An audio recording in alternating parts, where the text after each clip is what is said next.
हाय, hello, नमस्कार. कशा आहात सर्वजण? मस्त आणि मजेतच असाल. मी काजल तुम्हा सगळ्यांचं परत एकदा आपल्या आजच्या व्हिडिओमध्ये अगदी मनापासून स्वागत करते. तर बऱ्याच जणांना खूप सारे क्वेश्चन पडलेत आणि कालचा माझ्या व्हिडिओला पण खूप जणांनी इतकं प्रेम दिलं आणि अक्षरशः कॉल तर इतक्या जणांनी केलेत की मी सांगू नाही शकत. आणि ज्यांचे कॉल मी उचलले नाहीत त्यांनी मला टेक्स्ट मेसेज केले. काहींना आता नवीन नंबर मी 1-2 व्हिडिओमध्ये दिलाय, तर त्या नंबरवरती मला व्हॉट्सअपला मेसेज केले की असं तसं. बऱ्याच जणांनी मला सांगितलं की मी असं सॉफ्टवेअर इंजिनियर आहे, मी हे करते, माझ्याकडून जेवढी होईल तेवढी तुला मदत करू वगैरे, असं बऱ्याचशा गोष्टी सांगितल्या. आणि इतकं भारी वाटलं की सांगूच नाही शकत, शब्दच नाही. कारण की हा व्हिडिओ माझ्या कलिग्समध्ये म्हणजे जे जवळ बेस्ट फ्रेंड वगैरे ह्या सगळ्यांनी बघितला असेल, पण कोणाचाही मला कॉल वगैरे आलेला नाही आहे की काय झालं नेमकं, कसं आहे. म्हणजे मला प्रत्येक वेळेस मला हा अनुभव येतो, प्रत्येक वेळेस. आता एखादी गोष्ट आपल्याला द्यायची आहे समजा त्यांना, किंवा त्यांना आपल्याकडून काहीतरी पाहिजे, तर लगेच कॉल करतात की असं असं तसं तसं. पण ह्या गोष्टीसाठी कुणीही कॉल केला नाही, कुणीही. अगदी घरातल्यांनी सुद्धा मला विचारलं नाही की बाबा, माझ्या नवऱ्यानं तेवढं बाबा मला इतक्या वेळा विचारलं की मी सांगू नाही शकत, मी भांडण करते. पण ड्युटीवर गेलं तर त्यांचं मन लागत नव्हतं. त्यांनी तीन सुट्ट्या टाकल्या आमच्या 5-6 दिवसामध्ये, कारण त्यांना माहीत होतं मला किती वाईट वाटतंय, कसं माझं सिच्युएशन आहे. त्यांनी 3 सुट्ट्या टाकल्या आणि तिथे गेलं ना तरी आपण त्यांना कंपनीमध्ये कॉल नाही करू शकत, अलाउड नसतं. तर त्या माणसाने मला एक एक तासाला कॉल करून विचारत राहतात की अगं झालं का व्हॉट्सअप चालू, अगं झालं का व्हॉट्सअप चालू. म्हणजे तेच तेच तेच त्यांना इतकं टेन्शन आलं, माझ्यापेक्षाही जास्त टेन्शन आलेलं होतं त्यांना. तर हे असं आहे बघा, जेव्हा आपली वाईट परिस्थिती असते ना तेव्हाच आपल्याला कळते की बाबा कोण आपलं कोण लोकांचं वगैरे. आणि बरेच सारे सबस्क्रायबर म्हणजे माझे व्ह्यूअर्स जे आहेत ना, जे माझ्यावर प्रेम करतात, तर ते सगळ्यांनाच माझी काळजी आहे. पण काही असे 10% लोक असतात ज्यांना खूप आनंद झाला असेल माझा हा व्हिडिओ कालचा बघून की बापरे, चांगलंच झालं, हिचं असं झालं, ते खूप भारी झालं वगैरे. कारण बरेच जण 10% तरी जळणारी लोक असतात, जरी 90% आपल्या बाजूची असली ना तरीही. तर आणि मला बऱ्याच जणांनी अशी कमेंट केली की एवढ्याने काय होत नाही, तू परत चालू करशील, परत होईल. तर मला असं वाटत नाही, कारण आपण बघा इतकी सिम कार्ड मिळतात, आपण नवीन सिम कार्ड आणून नवीन व्हॉट्सअप चालू करू शकतो. त्यात काही विषयच नाही, करू शकतो. मी ह्याच्या आधीही केलं होतं. पण आता ते सगळं मिळवायला ती स्टेज होती, ती स्टेज आता मी मागच्या 8-10 दिवसात मला 3-4 हजार दिवसाचे मेसेज असतात पडलेले, तेवढ्याने रिप्लाय केला की मला बऱ्यापैकी ऑर्डर बुक व्हायच्या. आणि संक्रांतीच्या आता तुम्ही बघितलंच किती होत्या. आणि आता तेच ह्या नंबरला मिळणं थोडंसं मुश्किल आहे, किंवा मग आता किती 70-80 लोक आहेत ॲड, तर ते थोडासा वेळ लागतो. त्याच्यामुळे मला खूप वाईट वाटत होतं. किंवा मग माझे ग्रुप गेले ह्याचंच मला खूप वाईट वाटत होतं. मला असं वाटत नव्हतं, म्हणजे आपला नवीन नंबर घेऊन त्याच्यात आपण नवीन चालू करू शकतो. पण त्या ग्रुपमध्ये जवळजवळ 2000 लेडीज होत्या एका ग्रुपमध्ये, ड्रेस कलेक्शनमध्ये होत्या. मी त्या ग्रुपचे ओनर होते. आणि ज्यावेळेस आपला बंद होतं काय, किंवा मग जनरल ग्रुप ऑन होतं त्यावेळेस. आणि आता जनरल ग्रुप माझा जो आहे ना ऑन झालेला आहे. आणि त्याच्यामध्ये ज्या बायकांची साडी पोचली नाही, किंवा ज्या बायकांना असं वाटतंय की थोडी खराब आली वगैरे, तर अशाने इतका धुमाकूळ घातला, मी तुम्हाला दाखवते त्यामुळे. तर हे असं बघा, आता हे अशा साड्या आहेत. फक्त साड्या वगैरे छानच आहेत, बघू शकता तुम्ही, मुनिया पैठणी नाही. फक्त काटाचा त्यांना काय कॉपर जरी काहींना हवी होती, त्यांच्याशी माझं बोलणं झालं, त्यांचा प्रॉब्लेम सॉल्व्ह झाला. त्यांनी बोलल्या पण की तुझा कॉल नव्हता, व्हॉट्सअप नव्हतं, त्यामुळे आम्ही पण टेन्शनमध्ये आलो वगैरे वगैरे असं. आणि त्याच्यानंतर साडी वगैरे खूप छान आहे, तुम्ही बघू शकता सगळ्या साड्या. पण त्यांनी ज्या कंप्लेंट टाकल्या आहेत किंवा माझ्याविषयी ज्या बोलल्या की फसवणारी बाई आहे, किंवा आमचे कष्टाचे पैसे लुटले वगैरे, तर हे मला खूप इतकं वाईट वाटलं होतं की अक्षरशः मी त्यांच्याशी चॅट करत होती की नाही, आणि मला माहीतच नाही की ह्यांच्यासोबत असं झालंय म्हणून.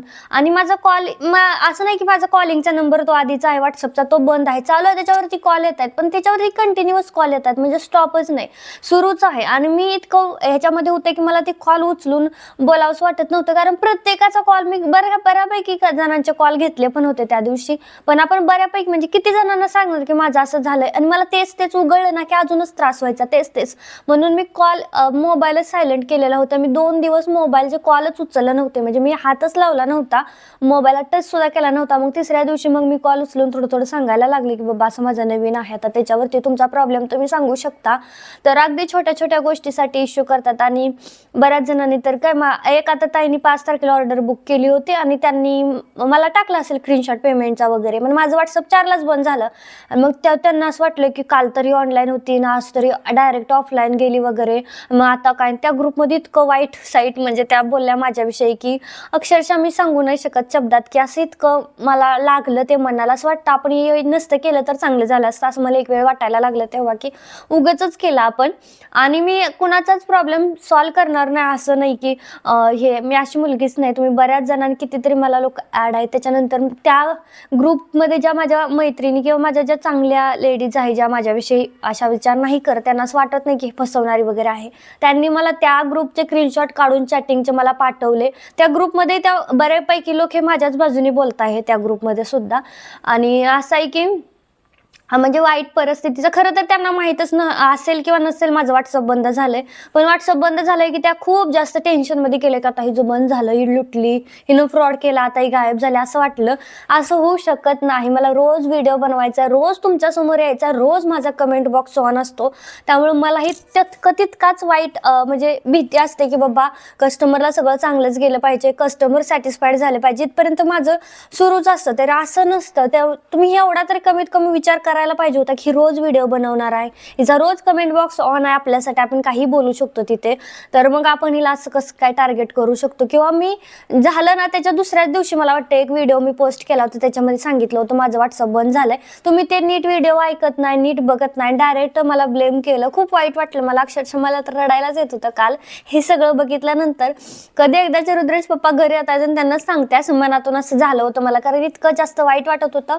व्हॉट्सअप बंद झाल्याच्यापेक्षा ह्या बायकांचं बोलणं ऐकूनच असं डोळ्यातून घळघळ पाणी यायला चालू झालं होतं. कारण की खूप वाईट वाटतं एखादा माणूस आपल्याला असं, आपण इतकं प्रामाणिक काम करून इतकं कष्ट करून सुद्धा जर समोरून असं बोलत असेल तर मला आश्चर्य वाटेल. पण अक्षरशः 4 किलो वजन माझं कमी झाले आणि मी त्या ग्रुपमध्ये नाहीच आहे, मला माहीतच नाही आहे. मग ज्या ताईंनी मला सांगितलं असं असं, तर मी तिथून नंबर घेऊन त्यांना कॉन्टॅक्ट करून त्यांचे पैसे रिटर्न केले.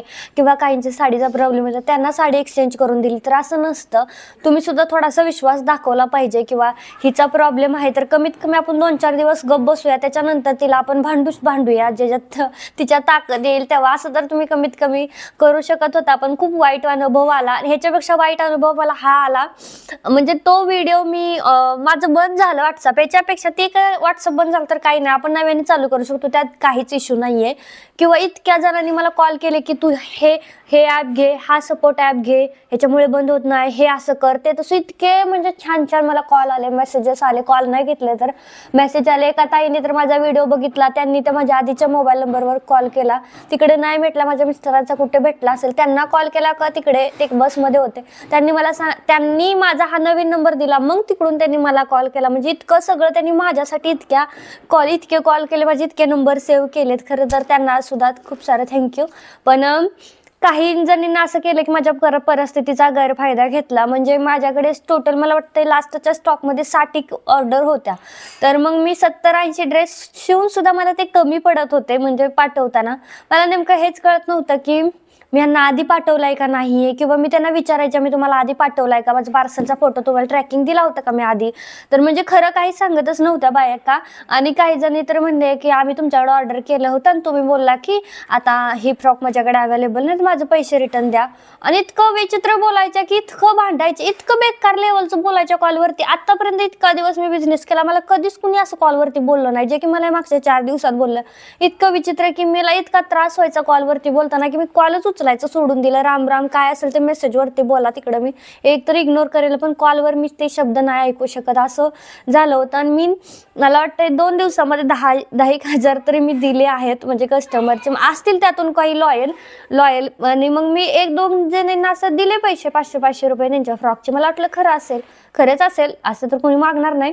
पण मग त्याच्यानंतर मग जे पण कॉल येतील ते त्या बोलायचे की माझी पण ऑर्डर होती तुमच्याकडे आणि मग मला पण नाही भेटलं साडी, मला पण नाही ड्रेसला भेटला ड्रेस वगैरे, तर मग त्यांच्याकडून कन्फर्मेशन घेणं गरजेचं आहे का नाही. मला कॉल आला होता एका ताईचा आणि मी त्या बोलल्या की माझी पण तुझ्याकडे ऑर्डर होती, असं झालं तसं झालं.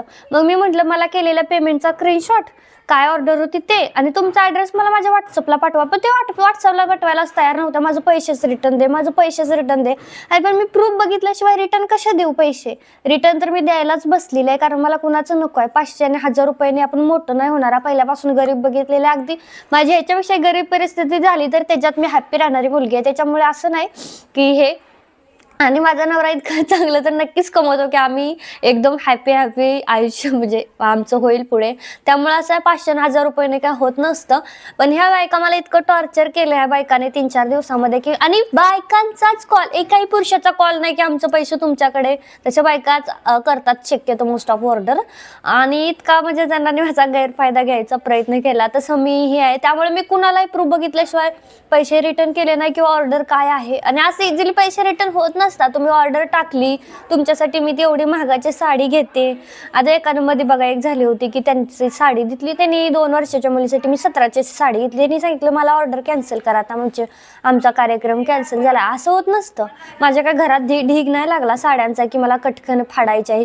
आणि ती साडी कट करताना सुद्धा असं आतमधून ही होतं की भीती वाटतं. त्याच्यामुळे मी एकतर पेमेंट आल्याशिवाय ऑर्डर घेत नाही, आणि ऑर्डर घेतल्यानंतर मी ती कन्फर्मच करते. मग ती माझ्याकडून, आता माझ्याकडून खूप डिले झालाय बाबा, तुम्ही मला 5 तारखेला ऑर्डर दिली ती, मी 30 तारखेपर्यंत तुमचा फ्रॉकच नाही पाठवला. असं असेल तर मी पैसे रिटर्न देणारच, त्यात काही विषयच नाही. पण काही जण असे आहेत की असंच काहीतरी करतात. तर एवढा आम्ही इन्व्हेस्टमेंट करतो, 1600-1700ची साडी तुमची एका 500-600 रुपयाच्या फ्रॉकसाठी घेतो. सोपं नसतं हे असं सगळं काही. आणि बऱ्याच वेळ मला माझ्या लास्टच्या स्टॉकमध्ये असं झालंय की ह्याची फ्रॉक त्याला, त्याची फ्रॉक ह्याला, असं झालेलं आहे. त्याच्यासाठी एक बाई मला इतकं बेकार लेवरचं बोलली, एक ती इतकं बेकार, त्यांची मला वाटतंय 499 वाली फ्रॉक होती. आय थिंक 499 की 699 वाली फ्रॉक होती. आणि त्यांना गेली माझ्याकडून दुसरी सेम क्वालिटी, त्याच्यापेक्षा चांगल्या क्वालिटीची फ्रॉक गेली बरं का, सेम. फक्त काय थोडंफार चेंजेस आहे की इथं फुल नाही लागलं तिथं फुल, असं थोडंसं काहीतरी झालेलं. आणि फ्रॉक दुसरी गेली होती त्यांना चुकून माझ्याकडून. मी इतका बाव केला की तुझ्यावरती केस करते, तुझ्यावरती कंप्लेंट. किती वाजता? रात्रीच्या 1 वाजता. म्हणजे मी नव्हतं बघितलं, रुद्रेश पप्पाला तर त्यांनी चॅटिंग केलं तुझ्यावरती केसच करते तू माझा फ्रॉक असा. अरे 500-600 रुपयाच्या फ्रॉकसाठी माझ्यावर केस करणार का डायरेक्ट? मला मान्य आहे की 500-600 रुपये खूप मोठी रक्कम असते एखाद्या मिडल क्लास लोकांसाठी. अरे पण तू मला बोलली की बाई मला तुझा फ्रॉक नाही आवडला, पैसे रिटर्न दे. मी स्पष्टपणे रिटर्न केले असते की. त्याच्यासाठी मला तू पोलीसमध्ये जाते आणि क्राईम केसेस करते, ह्या झालं त्यावेळे. आणि त्याच्यानंतर मला दुसऱ्या ताईचा फ्रॉक आला की अरे माझी कॉल आला की अरे माझी तर फ्रॉक आलीच नाहीये, मी म्हणलं फोटो टाका. तर ती त्यांची फ्रॉक होती, ती त्यांची फ्रॉक निघाली. मग मी ह्यांना सांगितलं अहो तुमची फ्रॉक तिकडं त्यांची फ्रॉक इकडे गेली, असं झालंय. एकामेकींना आता पाठवा, मी तुमचं कुरिअर चार्ज जे असतील ते पैसे देते. तर असं होत नसतं. एवढ्या छोट्या छोट्या गोष्टीला तुम्ही माझ्यावर केस, आणि मला एक जर आला असतं ना की असं केस करेन वगैरे, 2-3 जर मला म्हटलं तुझ्यावरच केस टाकीन, तुझ्यावर हे करेन ते करेन, तर केस वगैरे असल्या गोष्टीला मी भीती वगैरे नाहीये. कारण की प्रूफ पण लागतात त्यासाठी. तुमच्याकडेही प्रूफ असतील, माझ्याकडे असेल. आणि एवढ्या छोट्या गोष्टीसाठी आता ऑनलाईन आपण एखादी गोष्ट घेतो मिशो फ्लिपकार्टवरून, कधी कधी आपल्याला ते मिसिंग पार्सल येतं, किंवा कधी कधी काहीतरी वेगळाच ड्रेस होतो. समजा आता हे टोपन, आता हे पांढरा आहे, तर कधी कधी आपल्याला काळे येते ना, आपण काय म्हणतो बाबा मला हे चेंज करायचं आहे. पण ज्यावेळेस ते डिलिव्हर करतात त्यावेळेस ते जे फोटो आहे की नाही तिथं ऑर्डरमध्ये, समजा पांढऱ्याचा फोटो, तर ती काळ आपल्या फोटो रिटर्न घेतात का? नाही घेत ना. ते काळ आपल्याला ठेवूनच घ्यावं लागतं. माझं स्वतःच किती वेळा मी तुम्हाला व्हिडिओमध्ये सांगितलं असं असं झालंय, असं असं हे झालंय म्हणून. तिथं जर त्यांचा ओनरचा नंबरही नसतो, तुम्ही कुणाला कंप्लेंट करणार, कुणाला कॉल करून म्हणणार तुम्ही केस करीन हे करीन. म्हणजे आम्ही असं घरगुती तुम्हाला देतोय, घरगुती काम करतोय, म्हणजे आमच्यावरती तुम्ही इतकं जास्त हे करणार. आणि ह्याच्या आधी कधीच नाही, एवढ्या दिवसात कधी कुणी मला असं वाईट साईड बोललं नाही. पण माझ्या वाईट काळ आला तेव्हाच मला असं वाईट साईड बोललं गेलं. आणि का बोललं गेलं तेही मला काय कळलं नाही, आणि का असं केलं बायकांनी तेही कळलं नाही. बऱ्याच जणी आहेत लेडीज ज्यांनी मला समजावून घेतलं, सपोर्ट केला. पण काही असे 10% लोक आहेत ज्यांनी खूप वाईट बोलले मला. तर असं होत नसतं. आता कालच आम्ही एक इयरबड्स घेतले होते, इयरबड्स घेतले घरी, सेम बड्स आले, फक्त त्याचा आवाज येत नाहीये. आता आम्ही कंप्लेंट करतोय रिटर्नची, रिटर्न जातच नाहीये. ते बोलतायत की काय कंप्लेंट आहे तुमची? म्हणलं इयरबडला आवाज येत नाही इयरबड. तर ते म्हणे हमारे पास प्रूफ है की हमने खोल के दिखाया. अरे खोलून दाखवलं तर, यूज करून तरी नव्हतं दाखवलं तरी रिटर्न नाही जाते. म्हणजे असं आहे बघा. म्हणजे हे चालतं. आता मीही माझी वेबसाईट चालू केली, तिकडनं ऑर्डर घेतलं, तर तिकडनं तुम्ही काहीच करू शकत नाही. ना रिटर्न करू शकतो ना काय. माझा कॉलिंग नंबरच नसतो तिकडे. पण इथे आहे, माझे सगळं घरगुती आहे म्हणून असं बोलू शकता तुम्ही, असं आहे. किंवा ऑनलाईन पण कितीतरी लोकं काम करतात. पण त्यांच्या बाबतीत पण असं होतं, पण त्यांना ते अजिबात भीतच नाही. कारण त्यांना माहिती आहे काही करणारे नसतात वगैरे. आणि आपण जे छोटे-छोटे आता सुरुवात केलेलं असतं बिझनेसला नेमके, आणि आपण ग्रोथ चांगली व्हायला लागली आपली, की मग हे बघवत नाही, असं होते. तर जाऊ द्या. खूप माझं एवढंच म्हणणं होतं, की असं कोणाच्याही परिस्थितीचा फायदा वगैरे घ्यायचा नसतो, किंवा असं इतकं लगेच हे करायचं नसतं एकदम हाय लेवलचं. आता मी ही साडी ऑर्डर करते, माझ्याही एखादी साडी लेट येते पुढच्याकडून ड्रेस शिवण्यासाठी घेतलेली. पण आपण असं नाही बोलू शकत, काही रिझन असतं त्याच्यामुळे लेट झालेला असतो, किंवा काही प्रॉब्लेम असतो, असं झालेलं असतं. तर हे खूप असं झालं माझ्या ह्या 2-4 दिवसात, आणि असं काही करू नका. आणि जाऊ द्या, आता खूप जास्त बोलले आणि मनातलं अगदी सगळं मोकळं झालंय. त्याच्यामुळे आता मी एकदम ठीक आहे. त्यासाठीच कमेंट येतात, की "तू ठीक आहेस का? तू अशी आहेस का? तू तशी आहेस का?" आणि माझा हात, माझे डोळे तुम्ही बघू नाही शकत, किती जास्त काळे-बिळे झालेले आहेत. इतकं बेकार झालेलं आहे. पण ठीक आहे, आता मी खुश आहे. तर मी एक नव्याने सुरुवात करते, नवीन स्टार्टअप करणार आहे. जे होईल ते, म्हणजे म्हणतो ना आपण, देखा जाएगा, जे होगा वो देखा जाएगा. तर त्या हिशोबाने आता मी 3-4 नंबर एक्स्ट्रा ठेवणार आहे, आणि ते माझे एकाच ह्याच्यावरून चालू राहील. जेणेकरून एखादा नंबर बंद झाला तर ते माझं जसंच्या तसं त्या दुसऱ्या मोबाईलमध्ये पण दिसेल. अशी मी सगळं करते. त्यासाठी आता अजून एक मोबाईल आणि अजून 2 सिम कार्ड असं आम्हाला घ्यावं लागणार आहे. तेही आम्ही घेऊ लवकरच, आणि परत नव्याने सुरुवात करू. परत नव्याने म्हणतो ना आपण गिवअप करू, तर ते करणार आहे. आणि तुमचा सपोर्ट तर आहेच माझ्यासोबत, प्रेम तर आहेच, इतकं सगळ्यांचं मिळतंय. चला भेटूयात पुढच्या व्हिडिओमध्ये. आता उद्यापासून आपलं रेग्युलर ब्लॉग टाकायचा प्रयत्न करेन, किंवा 1-2 दिवस अजून सुट्टी घेईल. कारण की थोडं तब्येत पण ठीक नाही. संक्रांतीचा पण खूप जास्त लोड होता, तो पण आता बऱ्यापैकी गेलेला आहे. आता काय एवढं काम नाही माझ्याकडे, त्यामुळे आता मी थोडंसं रिलॅक्स आहे संक्रांतीपर्यंत. तर चला भेटूयात पुढच्या व्हिडिओमध्ये. बाय.